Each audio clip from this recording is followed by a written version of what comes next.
Jota Santana.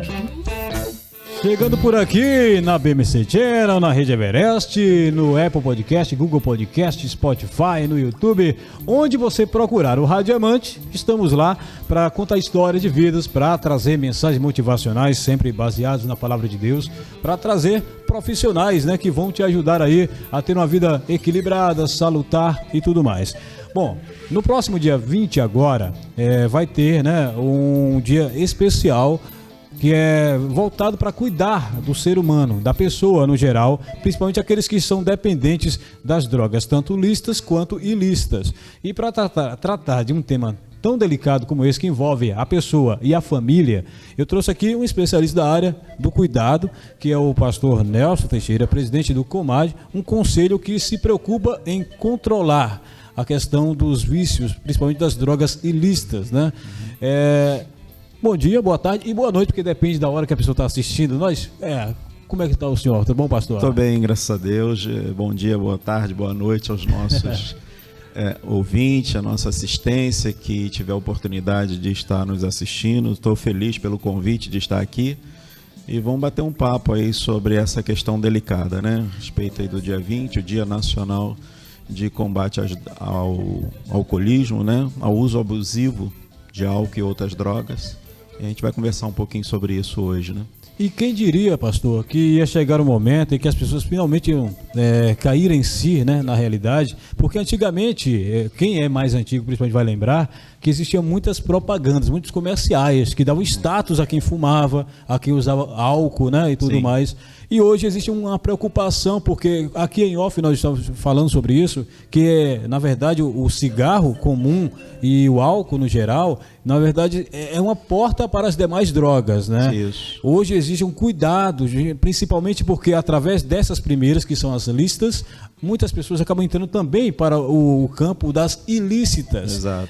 E sobre esse tema, por que essa mudança? O que houve nesse período que levou as pessoas em vez de fazer propaganda dessas drogas lícitas, agora tem um zelo, um cuidado para evitar usá-las? Ok.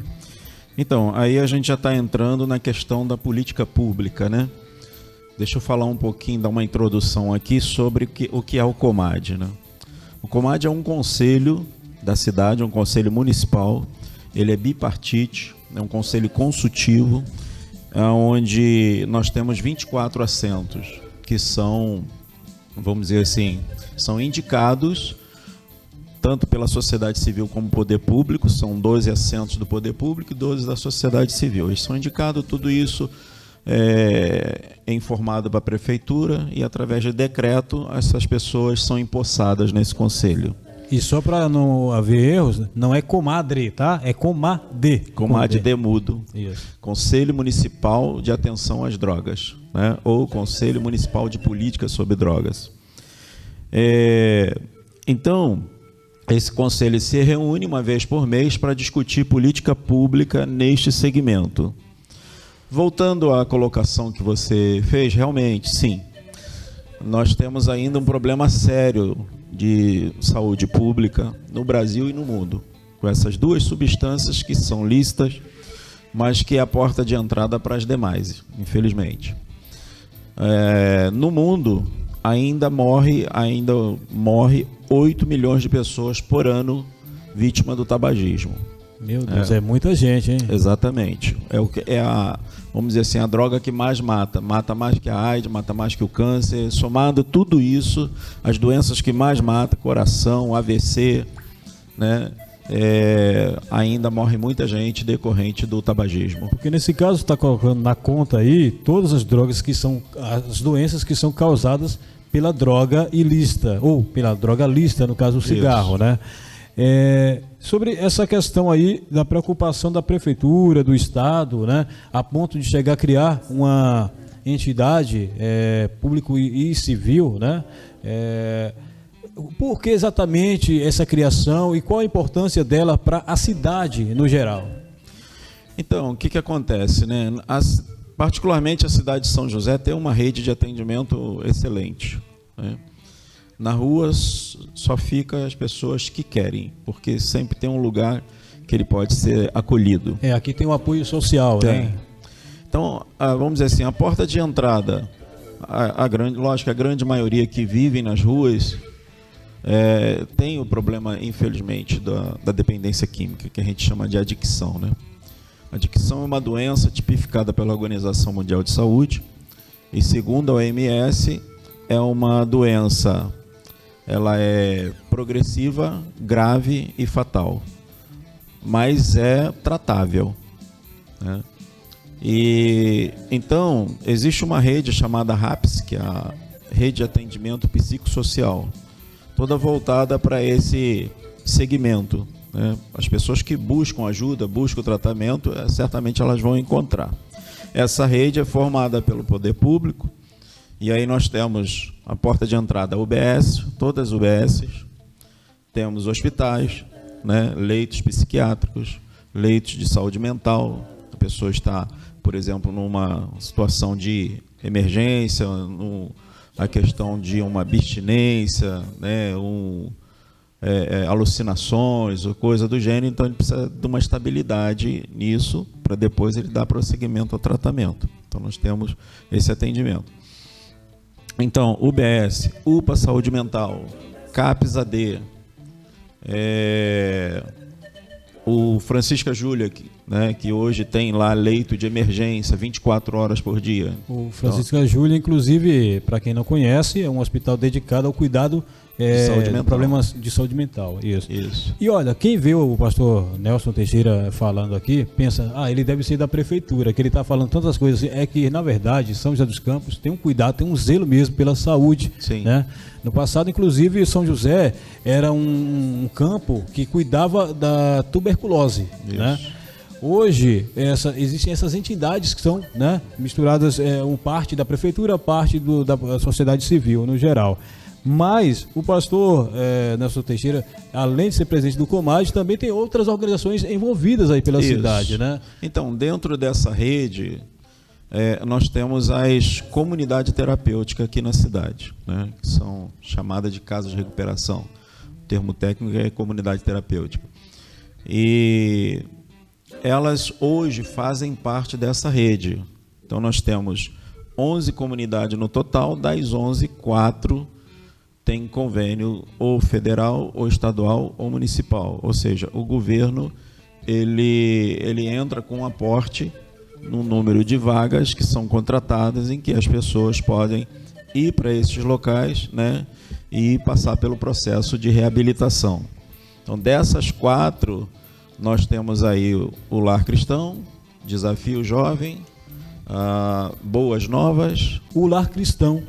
Os jovens do Lar Cristão, que estão sempre sendo bem cuidados lá, estão sempre também presentes, inclusive nos cultos, sempre participando. Sim. E tudo mais, o que eu acho muito bonito, né? A interação deles com a sociedade. Sim. É uma forma de reinseri-los na sociedade, uma forma que eles possam ter uma nova história, né? Eu sou diretor administrativo de uma das casas, que é o Lar Cristão, né? Então, a gente tem bastante atividade externa com eles, até para que isso possa auxiliar, né, no tratamento deles, e também ele já ir se reinserindo com a sociedade. Então, a gente faz questão disso. Eles saem para atendimento médico, né, saem para atendimento da questão documental, poupa-tempo, sempre com um de nossos carros e vai um colaborador, né? Bem acompanhado, acompanhado, né? De um obreiro da casa para essas atividades. Sai também para reuniões de alcoólicos anônimos, narcóticos anônimos e atividades externas também mesmo, né? Parque da cidade, que eles vão de vez em quando, tem uma atividade assim fora da instituição. Afinal, são filhos de Deus, né? Sim, exatamente. Precisa também de um momento de lazer, né? Exatamente. Bom, sobre o Dia Nacional de Combate às Drogas e ao Alcoolismo, que é agora próximo dia 20, segundo a Organização Mundial de Saúde, considera que a dependência em drogas lícitas ou ilícitas é uma doença. Isso. Então, quem hoje é dependente químico, seja de droga lícita ou ilícita, ele precisa de um tratamento. É por isso que existem já há muito tempo, inclusive, alcoólicos anônimos, né? Isso. Para a pessoa que já perdeu o controle sobre aquele vício. Aqui fala de algumas drogas, inclusive, né? Fala da maconha, que para muitos é visto como uma coisa, é a droga do bem, entre aspas. Só que não é bem assim. E eu gostaria que o senhor falasse um pouco sobre os malefícios da maconha para quem acha que ainda ela pode fazer bem e que ainda luta para que ela seja liberada oficialmente para uso. Aqui eu estou vendo algumas coisas como esquizofrenia, por exemplo, que é causada por ela. Então, pastor. O que acontece? A maconha tem dois componentes, né? Que é o THC e o canabidiol, né? A cannabis, ela é uma substância que, se trabalhada, ela é até medicamento, né? Então, por isso que as pessoas confundem. Em compensação, junto com o THC, é altamente viciante. Ela não deixa a pessoa permanecer no seu estado normal. Ela atinge o cérebro. Aquilo que você fuma, né, como ela é fumada, você joga para o seu organismo, através dos hormônios vão ser levadas para a região cerebral e vai chegar num local, numa região que é a região do prazer. Todas as drogas têm essa função. Que, por sinal, é o que acaba atraindo as pessoas. Exatamente. Então, assim, quem disser que droga é ruim, não é verdade. Porque a sensação, ela é boa, é prazerosa. Tudo na vida, tudo que é ruim, entre aspas, de certa forma tem algum lado bom. Aqui nesse caso das drogas é porque traz a sensação de prazer, né? Exatamente. Então aí o que acontece, né? Qual que é o ciclo natural, normalmente, de uma pessoa que acaba se tornando uma dependente química? Segundo a OMS, 6% da população mundial já tem uma predisposição, né? Então, se ela fizer o uso pela primeira vez, ela é um forte candidato a permanecer e não sair mais. Bom, além desses 6%, tem as pessoas que usam socialmente, usam de forma recreativa, mas a tendência é ir aumentando esse uso. Então, também ela acaba entrando nesse grupo, e por insistência. Para quem se acha o Superman, né? Que acha que não vai viciar, aí tem a preocupação. Você pode estar nessa taxa daqueles que, se usarem a primeira vez, poderão ficar viciados e dependentes, né? Inclusive da maconha. Por exemplo, pastor, a gente fala de drogas lícitas ou ilícitas. E só para ter uma ideia, para quem ainda não tem nenhum vício, graças a Deus, continue assim, viu? O café, por exemplo, que não é droga, mas é algo que vicia também. Sim. Então, se você quer ter uma ideia do quanto pode ser viciante uma droga, é só você olhar para a maioria das pessoas que são dependentes de café, que não vivem, não começam o dia sem tomar o café. Nós estamos falando de uma coisa que não é droga, sim, o café, mas que vicia através da cafeína. Isso. Tudo agora, que termina em ina sempre tem algo. Problema. Agora, imagina se você fica dependente de uma dessas que aparece aqui: maconha, cocaína, crack, anfetamina, calmantes e sedativos, que aí já parte para o lado da medicina, né? Isso. Tratamentos, são muitas drogas, né? Isso. E como a pessoa vai conseguir depois, uma vez já dependente dessas drogas, como é que ela vai se tocar? Que está na hora de parar, que está na hora de tomar uma providência para frear aquilo, para tentar se libertar do vício, pastor? Então vamos lá, né? Vou citar aqui um exemplo assim hipotético, mas que é verdade, né? Por exemplo, uma mãe descobre que o filho está usando droga. Um pai e a mãe descobre, né? A gente não sabe o histórico de vida daquela família, o que levou aquela pessoa, né?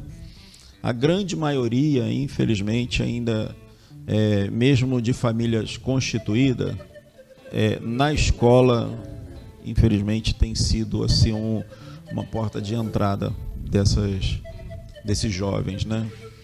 Ontem mesmo nós internamos lá na instituição um rapaz nessa situação, que aprendeu numa escola, uma escola boa, escola particular, mas aprendeu com um amigo.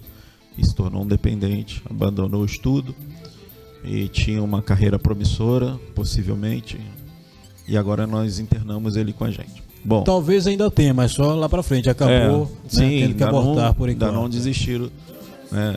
Sonhos não se acaba enquanto se há vida, né? E a gente tem um programa de tratamento bem interessante, que a gente trabalha esse programa de vida dentro da instituição, né? É outro detalhe. Mas aí é o seguinte, vamos lá, descobriu. E aí se tornou impossível a situação dentro de casa. O consumo vai aumentando, os pais não dão mais dinheiro, ele começa a tirar as coisas dentro de casa, vai, né, nas bocas de fumo, nas biqueiras, troca por droga e continua usando. O conselho que a gente dá, muitas das vezes, é um conselho doloroso, mas muitas das vezes é o que dá certo. Meu filho, se você quiser essa vida, eu não me oponho. É decisão sua, mas da porta de casa para fora. Desse jeito você não entra mais aqui em casa. Trocou cadeado, trocou fechadura, e ele vai dormir 1, 2 noites, uma semana na rua. Há um grande número de que se desperte, que volta e pede Parece ajuda. desumano, mas na verdade é a forma do pai e da mãe disciplinar o filho, né? Isso serve para outras coisas também, mas a droga é porque a pessoa já não tem mais o controle de si. Então ela precisa tomar um choque de realidade, não é isso, pastor? Então é a história do filho pródigo, né? Que a Bíblia registra. Me dá aí parte da minha herança que eu vou. Aí chega lá, se arrepende, volta e o pai recebe exatamente igual. Agora, existem casos em que a família vai tolerando e fica doente junto, porque um dependente químico, ele adquire a dependência, ele adquire a doença, a adicção, mas ele interfere na vida de aproximadamente 13 pessoas à sua volta, desde pai, mães, vizinhos, irmãos, que começam a se envolver e vivem em função daquela pessoa. Por isso que eu disse logo no início que a droga é um problema que envolve a pessoa e a família, né? Exatamente. Todos que estão ali ao redor. E aí a gente chama, e isso vira uma doença também, que a gente chama de codependência. Então, alguém que tem uma pessoa dependente química dentro de casa precisa pensar que ela também precisa de ajuda. Dando um exemplo aqui, né? Um filho vai, se droga o dia inteiro, a noite inteira, chega de madrugada em casa. Aí ele chega todo sujo, tênis sujo, roupa suja, a mãe vai, tira a roupa, dá banho nele, bota na cama e vai e lava o tênis, lava a roupa dele. E quando chega de manhã, que ele acorda, normalmente lá para de tarde, em geral, que vai acordar, e a mãe reclama: você viu o que você fez comigo? Eu não dormi essa noite, preocupada com você, eu não sabia onde você estava e tal. Você chegou todo sujo, sujou a casa toda, manchou toda. Ele olha, o chão está limpo. Ele vai olhar o tênis dele, está limpinho. Ele vai dizer: minha mãe está louca, eu não fiz isso. Porque não se lembra mesmo, né? Então, por exemplo, chegou sujo, deixa no chão, não bota na cama. Porque aí pode ser que ele na manhã seguinte, de manhã ele olha: ué, o que eu fiz? O que é isso? Tênis todo sujo. Aí entra uma autoconsciência. Exatamente, existe uma possibilidade disso aí acontecer. E daí, sim, ao conversar, ele já vai, porque uma imagem fala mais do que 1000 palavras, né? Sim. Então, esse tratamento do codependente, ele é muito importante para a pessoa saber lidar com a doença. É a mesma coisa um diabético, né? Na família. O que a família faz? Evita comer doce na frente dele. Né? Verdade. O dependente químico, ele tem o problema por exemplo, do alcoólico, não está na saideira, está no primeiro gole. Então, se a família costuma fazer um churrasquinho lá de final de semana e tem cerveja, tem que evitar tomar cerveja. Para ele, basta o primeiro gole da cerveja, seja de o que for. É que aí, no caso, passa a ser uma influência, né? Negativa. Isso. Não, o organismo mesmo dispara, se ele tomar o primeiro gole, que ele vai sentir a necessidade porque ele chega no estado de tolerância. Existe um nível de uso chamado de tolerância, né? Então, ele tem que atingir aquele nível. E a tendência é querer ultrapassar ele, né? Então, realmente é algo que, vamos dizer assim, a gente precisa ter um olhar muito apurado sobre essa situação, porque não só o poder público pode fazer alguma coisa, não é só o COMAD que discute o assunto, não é, mas é o somatório. Hoje, eu aconselho, por exemplo, eu nunca bebi, nunca fumei quando garoto e tal, experimentei, mas ficou por lá muitos anos já, e nunca tive nenhum contato com drogas, nem nada. Mas eu, por exemplo, frequento as reuniões de Alcoólicos Anônimos. Por quê? Porque ele me ajuda a ajudar. Para entender. Para entender, né, a questão da doença. Pastor, uma dúvida aqui, que por sinal está na lista das doenças, das drogas, né, aqui ilícitas, mas ela fica bem no meio termo, que é a questão dos calmantes e sedativos, porque até certo controle é uma coisa lícita. Porém, quando você passa a se tornar dependente desses calmantes e sedativos, passa a ser ilícito, porque você vai querer conseguir de forma ilícita, né? Através de pessoas que não deveriam entregar, fazer, mas acabam fazendo. E normalmente começa através de tratamentos, né? A pessoa começa o tratamento, ela vê que aquela substância traz prazer, né? Ou pelo menos acalma as dores e tudo mais, e acaba se tornando dependente dessa mesma droga, porque é uma droga também. Nesses casos, qual seria a melhor forma de tratar? Existe um tratamento específico para quem é dependente de calmantes e sedativos? Sim. Aí o tratamento de calmante sedativo, ele é especificamente terapêutico, né? A pessoa não precisa, por exemplo, passar por uma fase de desintoxicação, por exemplo, né? É o médico que administra isso. Então, o que a gente chama de desmame. Então, a pessoa usa um medicamento forte e ele vai fazendo, na medida que o tempo vai decorrendo, ele vai fazendo a diminuição dessa dosagem gradativa, substituindo por outros, tarja preta por outro tipo de medicação, vai dosando isso e vendo. Em geral, o que mais atinge esse tipo de pessoa é o quê? É ansiedade, depressão e sono afetado, né? Então, tem outras coisas também que surto psicótico, e às vezes a pessoa mesmo não fazendo uso de droga, e por questão de histórico de vida, né? Então que o médico... Só que, assim, no Brasil, essa questão no passado era meio descontrolada, né? Hoje não, hoje as receitas estão... vamos dizer assim, informatizada, existe um sistema nacional de controle de medicação controlada, né? Então tudo isso aí fica transparente. É mais fácil controlar, né? Então hoje você não compra com tanta facilidade sem uma receita. Antigamente você pegava uma tarja preta sem receita, hoje você não consegue mais. E a gente está falando também aqui em off, antes do programa começar, sobre a questão as três formas da pessoa receber o tratamento, né? Isso. Que é quando ela voluntariamente vai e reconhece que precisa de ajuda, e aí, naturalmente será bem recebida, vai passar o período de tratamento. Existe aquela em que a família contrata a empresa, Isso. ela vai, e existe outra que é pelo juiz. Como se daria essas três formas diferentes da pessoa ser tratada no uso intensivo das drogas ilícitas, nesse caso? Então, o melhor dos mundos é a pessoa não usar, né? Com certeza. Esse seria o melhor dos mundos, e o ideal seria que não tivéssemos essa necessidade. Mas a pessoa que precisa de tratamento, ela, aqui em São José dos Campos, e a grande maioria das cidades é desse jeito, ela tem que procurar uma UBS. A UBS vai detectar que é uma questão... A UBS, para quem não conhece São José, é a Unidade Básica de Saúde, é da Prefeitura de São José. Né? Isso é uma nomenclatura nacional, né? Do SUS, né? Em todo o Brasil.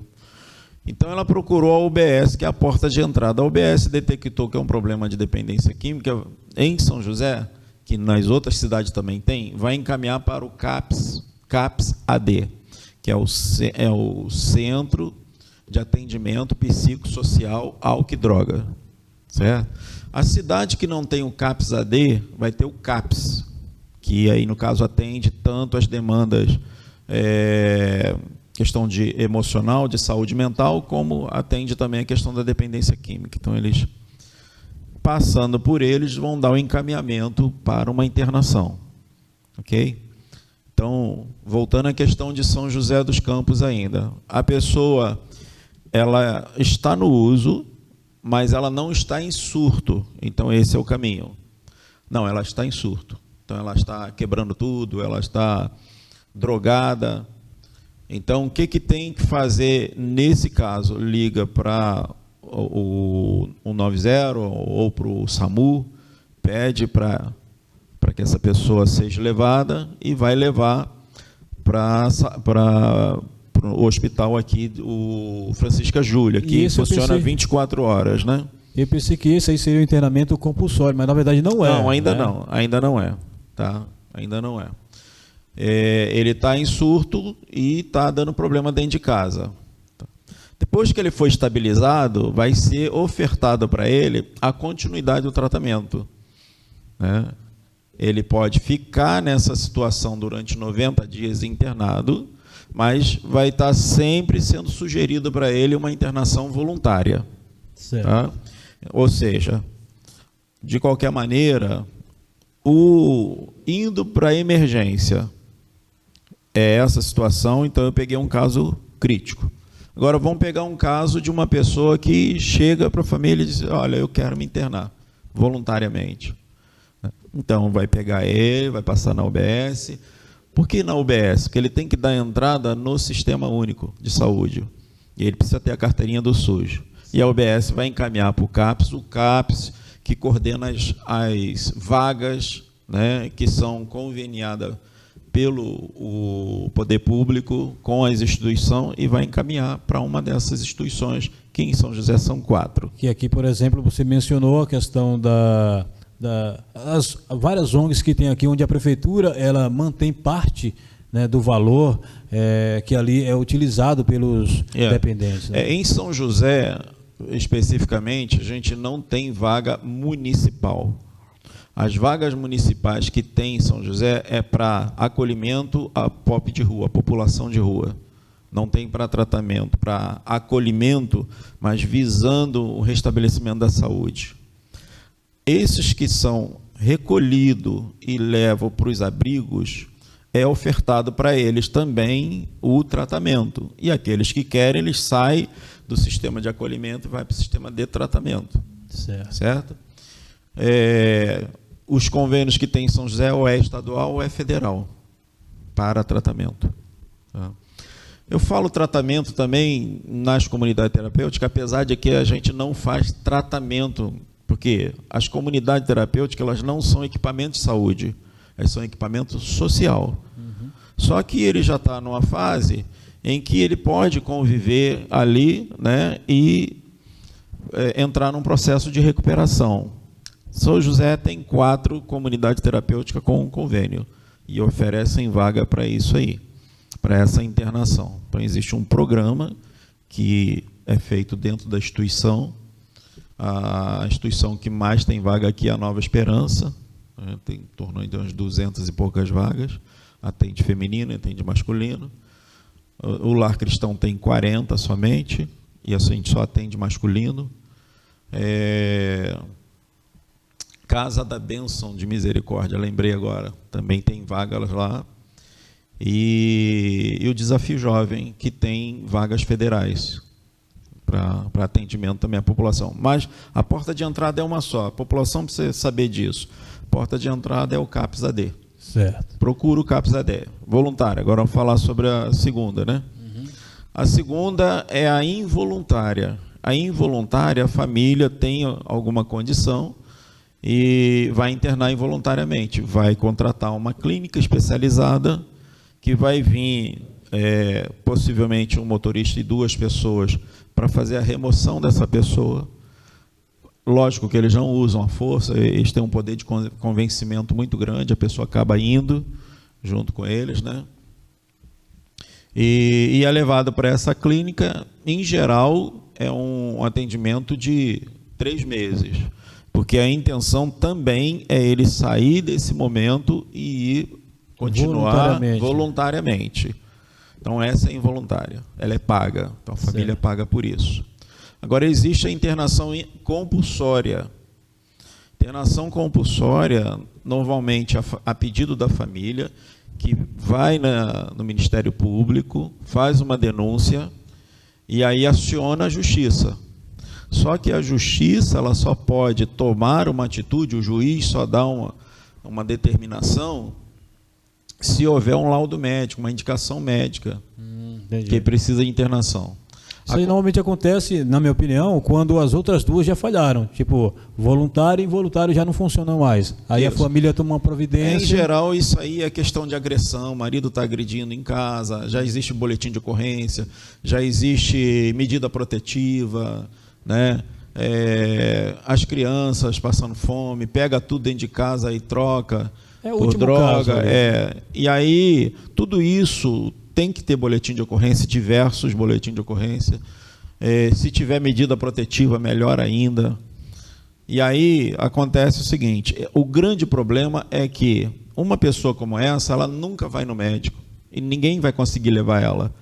E nesse caso tem que pedir ajuda da Polícia Militar. Que aí entra a determinação judicial, né? Aí, como que isso acontece, né? Ela deu entrada lá, o juiz vai e determina uma busca. O ideal seria que a própria saúde mental, o CAPS, faça essa busca. Eles podem fazer também. Então a família vai lá no CAPS, diz, olha, é isso está aqui, ó, já tem tudo isso de boletim, já tem essa decisão do juiz e tal, eu quero que faça uma busca lá em casa para trazer meu marido para internação ou meu filho. Aí eles vão ligar para a PM, junto com o bombeiro que vai lá e vai pegar e trazer para o CAPS. O CAPS o médico vai fazer um laudo, e isso vai chegar na mão do juiz, o juiz vai determinar e o município tem 72 horas para cumprir. Demora muito para tomar essa medida toda aí, uma vez que envolve pelo menos 3 poderes aí, né? O que acontece, né? Não demora, é que as pessoas não sabem o caminho. Eu acho que agora, com essa conversa aqui, esclareceu um pouco mais. Isso. Né? Então, o caminho é boletim de ocorrência, medida protetiva, porque se houver agressão, o próprio delegado já determina, né? E feito isso, procurar o CAPS. Procurou o CAPS liga para a PM e solicita a remoção. O CAPS é o canal de comunicação para que você possa, voluntário, involuntário ou até compulsoriamente, poder dar o tratamento adequado para a pessoa. Involuntário não, é particular. Sim. Involuntário não. Compulsório é que aí seria uma empresa privada, no caso. Privada. Certo. Bom, a informação é essa. Você agora já sabe o caminho. E nós sabemos que é um problema aí que realmente tem preocupado a muitas pessoas. As drogas, elas são uma realidade na vida de muitos. Se você não é dependente, você certamente conhece alguém, né, ou tem algum parente que é dependente químico. O dia 20 agora, quais são as ações que serão tomadas? Tem alguma coisa especial criada aqui na cidade para trazer essas informações para as pessoas? Então, coincidentemente, está em meio, né, ao carnaval, eu já estive na Câmara dando também entrevista, estou com você aqui hoje, né? E normalmente aqui em São José a gente tem poucas ações por parte do Conselho, mas a Secretaria de Saúde não, eles têm uma ação bem efetiva nesse período, né? Por quê? Porque nós concentramos as nossas ações de prevenção, de alerta, mas no período de junho, porque junho, dia 26 de junho, é declarado pela ONU desde 1987 como o Dia Mundial de Combate às Drogas, e isso é a nível mundial. Então a gente separou praticamente esse mês inteiro para fazer essas ações. Esse Dia Nacional, né, de Atenção às Drogas, inclusive até abrindo aqui um parêntese, né, eu ainda não consegui encontrar legislação que decretou esse dia. Já procurei no Diário Oficial, já procurei em todo lugar, mas o Dia Internacional, sim, existe uma proposta, um PL, né, lá em Brasília, que também não foi aprovada, mas a gente já utiliza porque existe uma lei internacional, existe uma lei, uma resolução da ONU, né? Está ligado aos direitos humanos. Os humanos, tudo isso. Então a gente utiliza esse mês e concentra ali todas as nossas ações. As ações que a gente faz no mês de fevereiro, até para ser início de ano, o pessoal ainda não está começando as coisas ainda, e vem logo o carnaval. Então é isso mesmo, a gente procura estar à disposição da mídia, com entrevistas, com alertas, né, o sobre canal de tema. comunicação com a sociedade, né? Exatamente. E para quem quiser conhecer mais sobre o Comad, sobre as demais ONGs, né, e tudo mais que estava aqui citado, que cuida das pessoas, que promove a educação e até o tratamento dos dependentes químicos, existe algum canal, algum telefone? Existe. Não, aqui em São José pode ser usado o 156. Liga para o 156, né? Pede as informações que eu estou passando aqui, eles têm lá também. Se eles não tiverem, eles vão encaminhar para a assessoria. Da Assessoria de Política sobre Drogas, da onde o conselho está sediado, vai receber essa demanda e vai dar uma devolutiva. 156 é o canal. Para quem, de repente, percebeu a importância do assunto e quer também ajudar com o tema, sabendo que a Prefeitura, o Estado, né, e a União colaboram com parte, mas não com o todo. Sim. Né, do valor que é gasto. Você mencionou aqui 2.500 por pessoa. Né? E a pessoa resolveu ajudar. Eu quero colaborar. Como é que eu faço? Então, eu vou dar um exemplo aqui da nossa comunidade, né, que é o Lar Cristão, no caso. Nós temos lá um custo mensal de 2.500 a 2.800 por cada acolhido. É um tratamento nosso de 180 dias. Nós temos 60 vagas, mas temos 40 conveniadas. E dessas 40, nós recebemos R$ 1.500 por vaga. Então, ou seja, não cobre os custos nossos, né? Como diria o ditado, a conta não bate. Não né? bate. Se fosse uma empresa, já teria falido há muito tempo, né? Só vive no vermelho. Mas a gente entende que nós temos pessoas, vamos dizer assim, abnegadas, né? Pessoas que gostam e que querem fazer algo mais, né? Então a gente recebe doações, por exemplo, de supermercado, recebemos doações dos Pane, do Extra. Empresas mesmo que resolvem colaborar. Isso aí ajuda a gente a diminuir os nossos custos, né? E quais seriam os canais para que outras empresas também possam participar? Então, no nosso caso, no nosso site, tem todos os nossos dados lá. Qual é o site? O site é larcristãosp.com.br. Tudo junto, sem acento, né, no cristão. larcristãosp.com.br. Entrou lá, tem um link lá de doação, tem no final, no contato, tem nossos telefones lá, pode entrar em contato direto conosco. E se porventura você quiser entrar em contato direto comigo. Bom, além do site, onde nós podemos ter todas as informações aí dos contatos e tudo mais, existe algum telefone em que as pessoas possam entrar em contato e poderem fazer doações, saber mais informações, algo em que, de repente, ainda que não seja empresa, mas a pessoa eu quero saber como ajudar. Tem algum contato assim, pastor? Pode ligar direto para mim, meu telefone é 12, né, DDD 99651-6411. Repete. 12 99651-6411. Pois é, quero agradecer mais uma vez aí, né, a colaboração. A gente está sempre fazendo alguma coisa para contribuir com a sociedade, deixar um legado, né? E o senhor é uma dessas pessoas que praticamente abre mão da sua vida para poder servir as pessoas. E parabéns aí por esse trabalho. Quero parabenizar e também agradecer pela sua presença aqui no Rádio Diamante, na BMC Channel e na Rede Everest. Eu que agradeço, Jodel. Nós, sempre que temos essa oportunidade, a gente não se furta, né, de comparecer, porque eu abracei essa causa não por gratidão, mas por chamada, né? Eu entendo que existe uma chamada maior e a gente precisa, de certa forma, amar o nosso próximo, independente da situação que ele se encontra, a gente precisa estender as mãos. Quero só abrir um parênteses, deixar uma informação final aqui. Nós aconselhamos as pessoas em São José a não dar esmola, né, e nem levar comida, cobertor. Isso aí, se quiser entrar em contato conosco, a gente pode fazer uma parceria, a gente pode fazer uma fala, uma conversa, porque isso dificulta mais o trabalho da pessoa procurar o tratamento do que ajuda.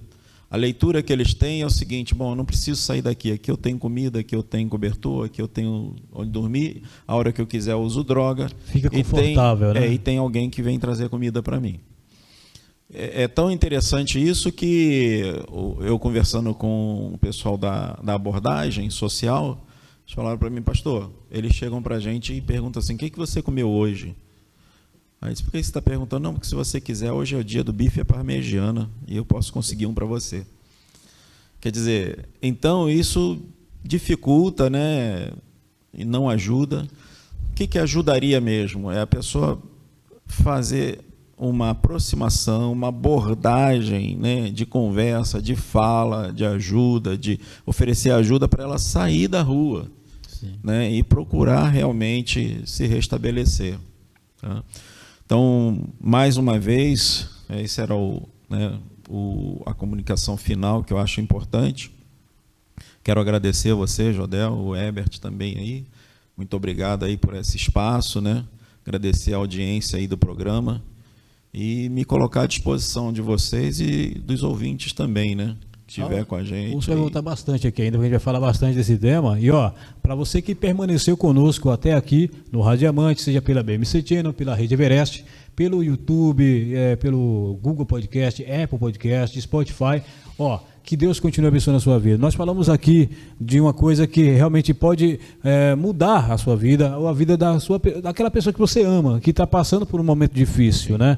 Mas leve esse programa adiante, compartilhe, comente, curta. Eu tenho certeza que quanto mais essa mensagem chegar para as pessoas, menos problemas teremos aí na sociedade em relação às drogas. Bom, pastor Nelson, mais uma vez, muito obrigado. Estaremos de volta aqui no próximo sábado, 13h, no domingo às 10 da manhã e eternamente aí pela internet. Na sequência, para finalizar com chave de ouro, vem aí, tá chegando ela, a nossa queridíssima Leoni Menezes com o quadro Momento Alessia, falando para o seu coração como você mexer com dinheiro. Até mais, fica com Deus, tchau. Hoje iniciamos um novo quadro, o Momento Alessia. Estamos aqui no Rádio Amante, na BMC Channel, também transmitido pela Rede Everest. Bom, sobre o que nós vamos falar no Momento Alessia? Vamos falar um pouquinho de tudo. Vamos falar sobre vida, vamos falar sobre finanças, vamos falar sobre educação financeira. Aqui nós queremos falar sobre investimentos, queremos falar um pouquinho sobre endividamento, sobre organização financeira e como que tudo isso influencia no nosso dia a dia. Como que o dinheiro está presente na nossa vida, no nosso dia a dia e como que nós lidamos, qual que é o nosso comportamento em relação ao dinheiro dentro do nosso dia a dia. Nós estamos aqui também na @Alessia Soluções, onde nós também trabalhamos esse assunto, trazendo educação financeira para todo o Brasil. Bom, o que nós queremos falar um pouquinho hoje? Nós queremos falar sobre a nossa vida financeira e como que nós nos comportamos em relação ao dinheiro durante toda a nossa trajetória de vida. É interessante que, na maioria das vezes, nós não paramos para observar qual que é o nosso comportamento em relação ao dinheiro. Nós não observamos que nós estamos tomando decisões financeiras todos os momentos. Isso nós vemos presente na vida das famílias, né? Porque a nossa sociedade ela é feita de famílias, não importa como que é o modelo de família, mas a nossa sociedade é feita de famílias. E todo momento nós estamos tomando decisões. As decisões elas começam desde lá da nossa infância, quando nós começamos a nos relacionar com o dinheiro pela primeira vez. Não sei se você já parou para pensar, desde quando você nasce, você já está gastando dinheiro. Mesmo que não seja o seu dinheiro, mas você já está gastando dinheiro. Então percebe que a nossa vida já começa a se relacionar com dinheiro desde a infância? E aí nós vamos crescendo e os nossos pais vão influenciando as nossas decisões financeiras. Eles nos dão mesadas e nós temos que decidir como que nós vamos gastar a nossa mesada. Depois nós entramos na nossa vida produtiva, começamos a trabalhar e precisamos decidir como que nós vamos gastar o nosso dinheiro. Depois nós começamos a nos relacionar com outras pessoas, com com casais, e aí nós precisamos decidir como que nós vamos decidir gastar o nosso dinheiro dentro do casamento. É interessante nós percebermos que existe aí uma trajetória de vida.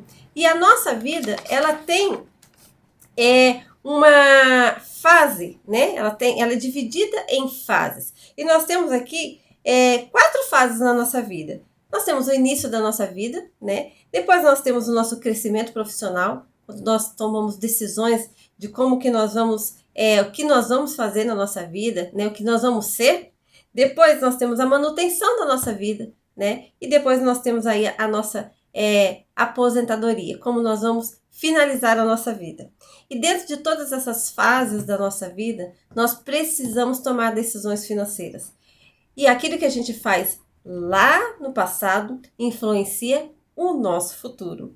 Nós temos também que observar qual é a nossa expectativa de vida, né? Como que a gente qual que é a expectativa que nós temos em relação ao nosso futuro, né? E quais são os nossos sonhos? O que a gente quer alcançar? Qual que é os nossos desejos, né? E dentro dessa expectativa, dessa história de vida, nós temos aí os casais se relacionando, as famílias se relacionando com o dinheiro e influenciando as decisões uns dos outros. E dentro dessas decisões, nós temos aí o perfil financeiro das pessoas, né? Todas as pessoas, elas têm um perfil financeiro. E dentro das famílias, esse perfil financeiro, ele também está presente.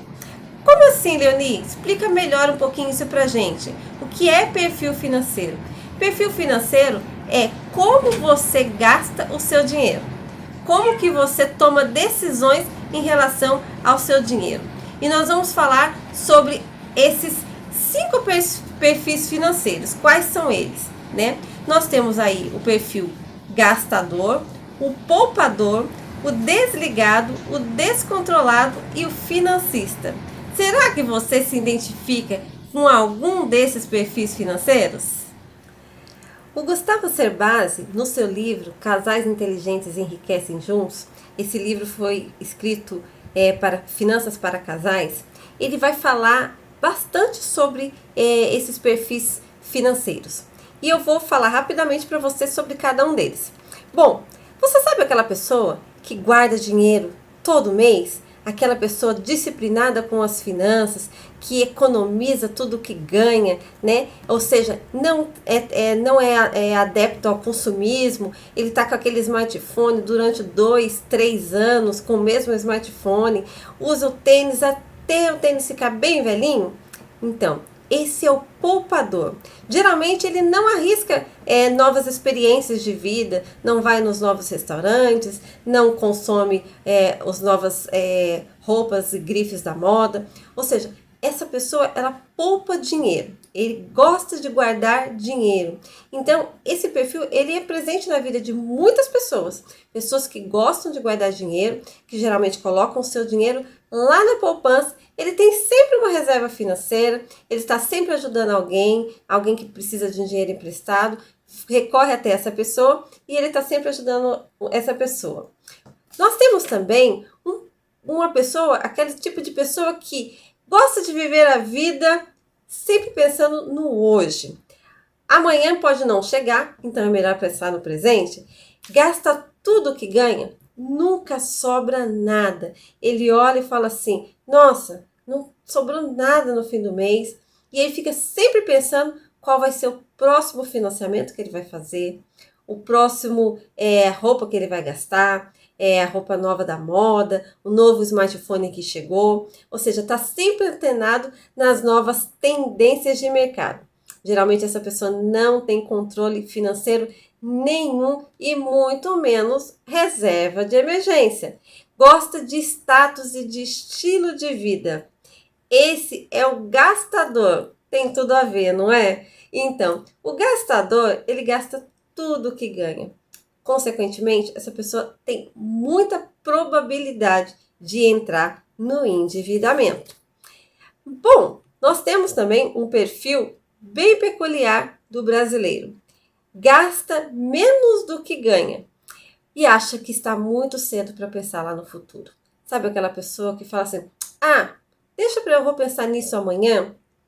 Não preciso pensar em economizar agora? Bom, tipo, o futuro a Deus pertence? Bom, ele é uma pessoa que também não tem disciplina e nem organização financeira. E por ele ter essa característica, ele paga muitos juros e muitas multas por atraso nos pagamentos.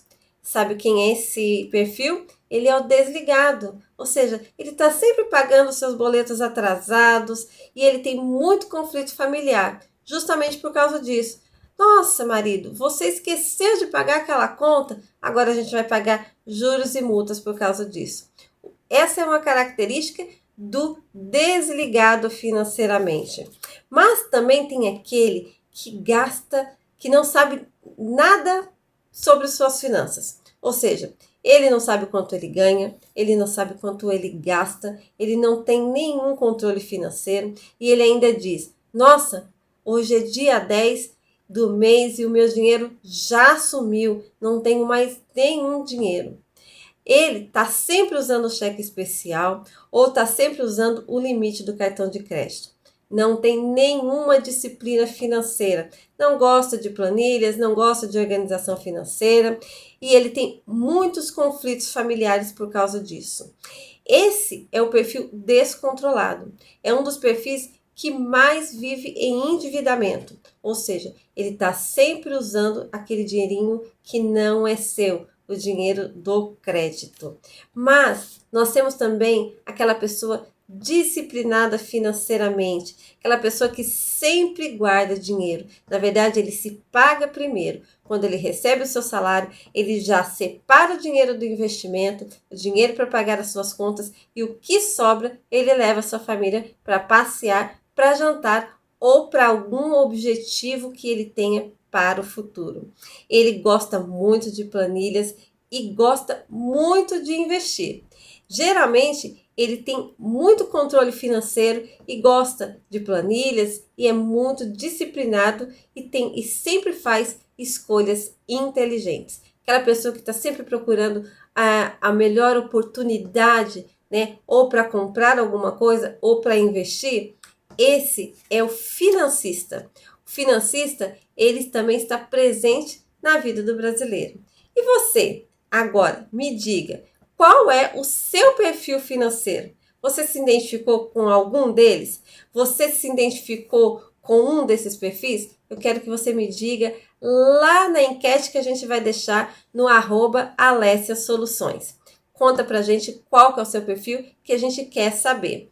E também deixa sua pergunta lá na caixinha de perguntas para que a gente possa responder no nosso próximo encontro. Quero agradecer você por estar aqui conosco no Momento Alessia, que é algo muito especial para nós. Nós queremos trazer muita novidade, muito conteúdo sobre educação financeira para você. Afinal, não é sobre dinheiro que nós estamos falando. Nós estamos falando sobre a sua vida e sobre os seus sonhos.